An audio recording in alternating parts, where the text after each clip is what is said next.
Hello, everyone, and welcome back to Coach Craig Sports. Today is my fifth day of NFL draft grades. We're going division by division, team by team.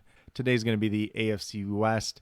If you guys have not seen the first four videos, it's for all the four NFC divisions. Be sure to check them out as well. But as far as this is going to go, if you haven't seen any of my videos before, I'm just going to go team by team, pick by pick, give each pick a letter grade, and then I'll do an overall grade for the team as well. I do not have the overall grade listed up on the screen just so you guys don't get any preconceived notions, and so you guys have to watch and listen just a little bit more to see my reasoning behind some of the different picks.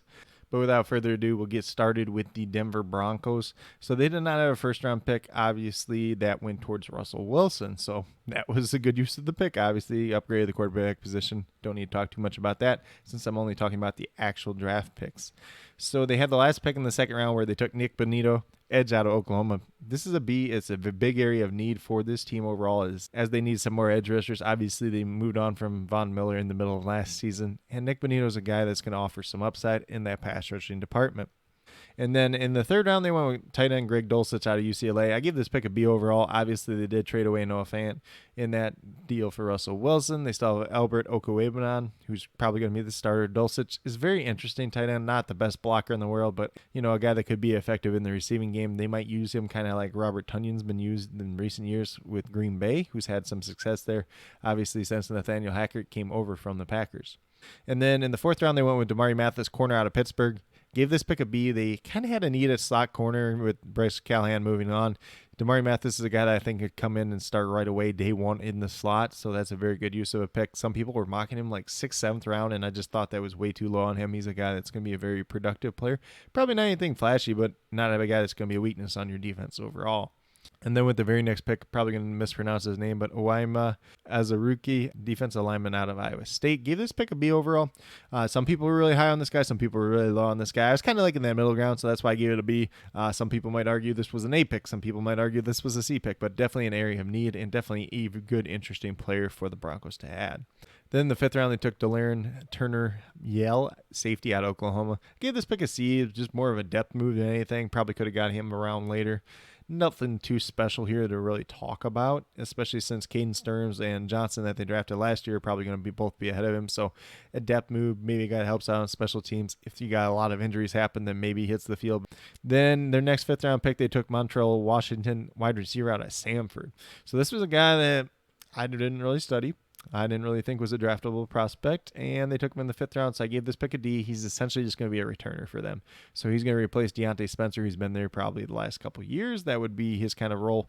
He did have a big game, I think, in 2021 against Florida, where he had like 10 catches or something like that. But, overall, not something I'm too impressed with. I think Draft Scout had him as like their 61st or 64th wide receiver overall, too. So not really a guy that probably should have been drafted, but if you take him in the 7th round, I wouldn't hate it too much. But here in the 5th round, a little bit too early. Then with their last 5th round pick, they took Luke Wattenberg, center out of Washington. If you know me pretty well, I was pretty high on this guy. Liked him at the combine, liked some of the tape there. I think he does have the versatility to play center or guard at the NFL level. We'll see if he can challenge Lloyd Cushenberry for that starting center role. If not, a very, very good quality backup that could develop into something more in time. And then in the 6th round, they took Matt Henningsen, defensive lineman out of Wisconsin. This is a guy that tested out very, very well at his pro day.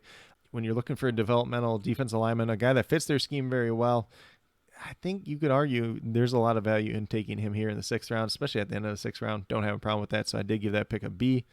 Last but not least, that 7th round pick, they took Faion Hicks, corner out of Wisconsin. Don't know too much about him. Tested out okay athletically. Was a guy that I didn't think was going to get drafted, so I did give that pick a C. A little bit of depth there, but probably doesn't even end up making the team overall. So with that being said, the Denver Broncos, the overall grade that I did give them was a B. I think they addressed a good amount of areas of need. Obviously, edge, adding another tight end, adding that slot corner, and then addressing some of the defensive line as well. Could they have done a little bit better job? Yes, but still overall, very, very solid draft for the Denver Broncos team. Then we move over to the Kansas City Chiefs. They had probably one of the better and more interesting drafts overall. So they took Trent McDuffie in the 1st round, cornerback out of Washington. I gave this pick a B overall. I'm just going to be straight up and honest. I am not as high on McDuffie as a lot of other people. I think he's just a slot guy at the NFL level. I don't like the idea of drafting a slot corner in the 1st round. But that's me. That's my reasoning behind it. And you're going to put him in the slot, move L'Jarius Sneed back to the outside. And I think there's still kind of a hole at that other outside spot, especially since they let Ward walk and go to San Francisco, obviously. So that's going to be an interesting question to see how they fill that and if they make any more moves before the start of the season. Then they had a second first-round pick, obviously, and they took George Karlaftis, defensive end out of Purdue. Gave this pick a B overall. I think it was a good value where they got him. I'm kind of interested to see how he fits in their scheme because he doesn't feel like their traditional defensive end scheme fit. But I could be wrong. Maybe this ends up working out a little bit better than I see initially. In the second round, they stole Sky Moore, wide receiver out of Western Michigan. He's a guy that I thought had a chance to go to the end of round one. Honestly, I thought they had a chance to take him at 29 or 30, and then they end up taking him pretty much a whole round later. And there's a lot of other guys that went before him that aren't as good as him. So this pick's an easy A for me. I think he's a guy that steps in right away and is able to produce for them. Then the second round pick that they did have, they took Brian Cook, safety out of Cincinnati. I gave this pick a C. I think more or less he's just going to replace the Daniel Sorensen role. Hopefully you don't have to start him year one, but probably a guy that was a third, fourth round pick in my opinion. So that's why I did give it a C. Although you could argue it was a position of need. Then in the third round, they stole the Oceanal linebacker out of Wisconsin. He was A grade. He was my top overall linebacker in this class. Not exactly sure why he fell. I know people are concerned a little bit about pass rush, but this guy has instincts. He has athleticism. He has that big body. Maybe it's just because he has the big body and everybody's looking for the smaller linebackers now, but he has the athleticism and the body. So, you can't really knock that too much. So I think this is a great pick for them overall. Did they really need another linebacker? They got Willie Gay. They got Nick Bolton, who played pretty well last year too. But Leo Chenal adds to that group and makes it a lot better as well. Then in the fourth round, they took Joshua Williams, corner out of Fayetteville State. I give this pick a B. Obviously, they needed more cornerback depth here. Probably a fifth round pick, but at the end of the fourth round, it's pretty much the same thing either way. He's probably going to be a decent scheme for them. Might not play right away, but could develop into a good player in time. Had a pretty good Senior Bowl week as well. In the fifth round, they took Darian Kennard, offensive lineman out of Kentucky. Played right tackle at Kentucky, probably going to play guard at the pro level. There were some people that thought he could stay at tackle, and then he had a terrible Senior Bowl week, terrible combine. People were talking about this dude as a back half of the first round type of player at one point in time this year. I thought that was crazy when that was happening. And he was one of my fallers in the Risers and Fallers series from the combine as well, especially when it came to the guard position, I think it was. And just not a guy I was super, super impressed with. He's a bigger guy, doesn't move the best. He's going to need to be in the right scheme fit. I think he's just a depth piece at this point in time for the Chiefs, but he's a little bit of value there, so I did give it a B pick overall. Then in the seventh round, they took Jalen Watson, corner out of Washington State.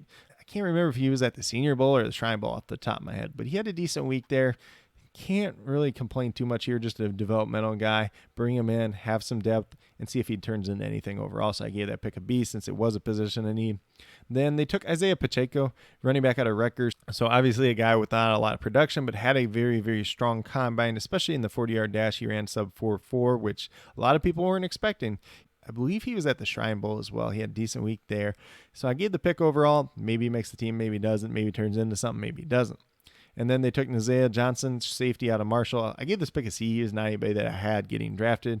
Obviously, you drafted one safety earlier, but I really don't think he makes the team unless he makes it on the back half of special teams. So that's kind of why that was a C pick overall. But overall, I really, really did like this class for the Kansas City Chiefs. I did give it an A just because they addressed pretty much every single need they had. And they took two players that I'm very high on that were both A picks as well. They didn't really have any single bad picks in this class. You could argue Brian Cook maybe was their worst pick with just being a reach at the back half of the second round. Then we move over to the Los Angeles Chargers, who had a pretty interesting draft overall. So they took Zion Johnson, guard out of Boston College, with the 17th overall pick. I gave that pick an A. Obviously, they needed more help on that offensive line. Maybe he plays guard, maybe he plays right tackle. They might just put him at guard, move Matt Filer to right tackle. You could argue that will work as well, but he has shown the ability and has the arm length to play tackle if they need him to do so in the future. So that pick was an easy A for me, as I already mentioned. Then we get down to the third round. Obviously, they did not have a second-round pick since they traded away for Khalil Mack. So in the third round, they ended up taking J.T. Wood, safety out of Baylor. I give this a pick a D. He was a guy that's a clear day three guy, in my opinion. Runs really fast. He's got grandma hips, can't turn, doesn't really have the best instincts in the world. So I think he's just going to be more of a special team player at the NFL level. Maybe develops into something at safety. But you can also argue safety wasn't their biggest need because they do have obviously Derwin James and Nazir Adderley there already, so it's not like this was a big position of need either. So I just don't get this pick overall. That's why I did give it a D. Then in the fourth round, they took Isaiah Spiller, running back out of Texas A&M. I gave this pick a B.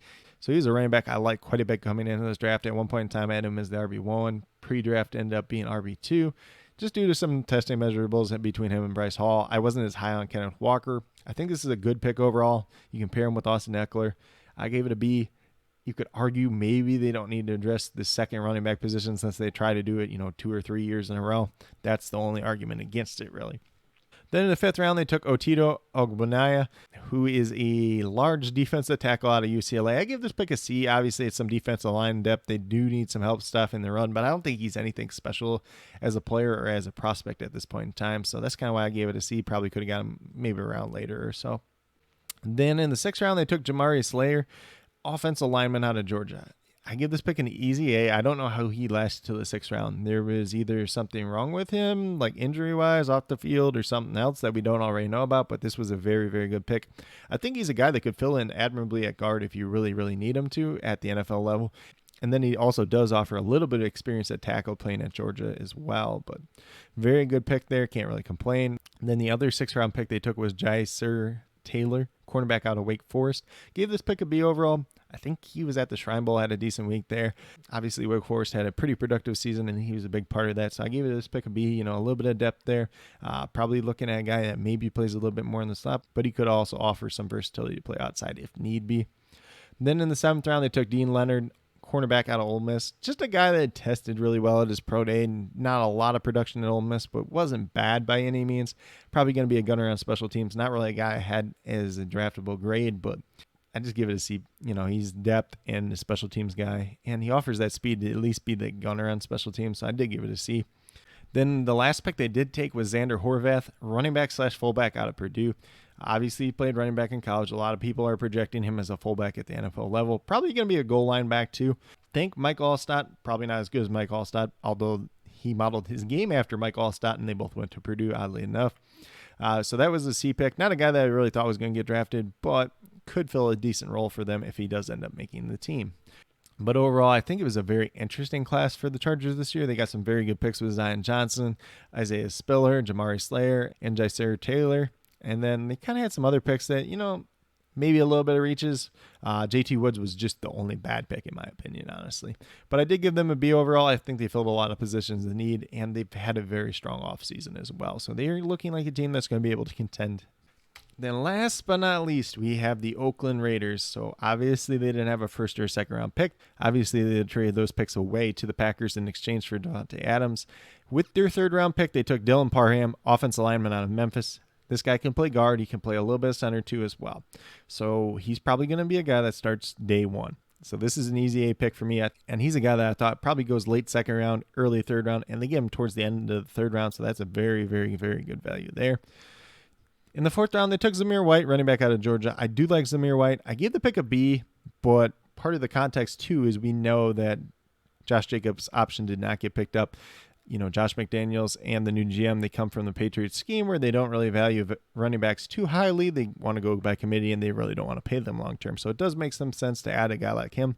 Although he does have some injury concerns, he's probably not going to be the guy long term, or at least the main focal point. They'll probably add somebody else to go with him next year when Josh Jacobs and Kenyon Drake supposedly move on. And then their other 4th round pick, they took Neil Farrell Jr., defensive tackle, nose tackle out of LSU. Gave this pick a B overall. With the new scheme fit, he's going to be a very, very good player there. Might start, might just rotate in. We'll just have to see how that all plays out. Then in the 5th round, they drafted another defensive lineman in Matthew Butler out of Tennessee. A guy that's relatively athletic. I think he's going to fit into that 3-4 defensive end role very, very well for them. So that's a B pick in my opinion. Then in the 7th round, they took Thayer Munford, offensive lineman out of Ohio State. This is an easy A pick for me. Guy that I thought probably go earlier on day 3, probably 4th, 5th round. And you get him in the 7th round. A guy that has experience at guard and a guy that has experience at tackle. So at the very, very least is a very good offensive line depth piece. Maybe turns into something more. Maybe you've got a steal right here. So that's a very good pick overall. And then the last pick they took was Britton Brown, running back out of UCLA. I gave this pick a D. He was not a guy that had draftable grade on.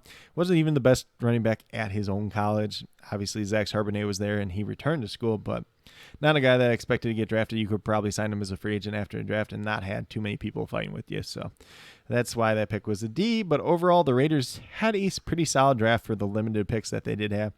Obviously, you see on the board 2 A's and 3 B's. There's 1 D there, which kind of knocked it down to a B for me. But if I was doing the whole plus minus thing, probably end up being a B plus. But with that being said, these are my quick little thoughts for the AFC West teams and as far as what they did in the draft, the individual picks, and the overall letter grades for each individual team.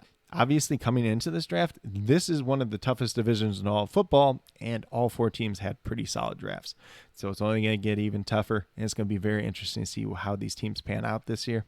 Also, if there's a letter grade like you don't agree with or you have a slightly different opinion than I do, be sure to let me know down in the comments. Definitely interested in hearing what you guys have to say. If you're a fan of one of these 4 teams, mention it down in the comments. Love to hear from each and every fan.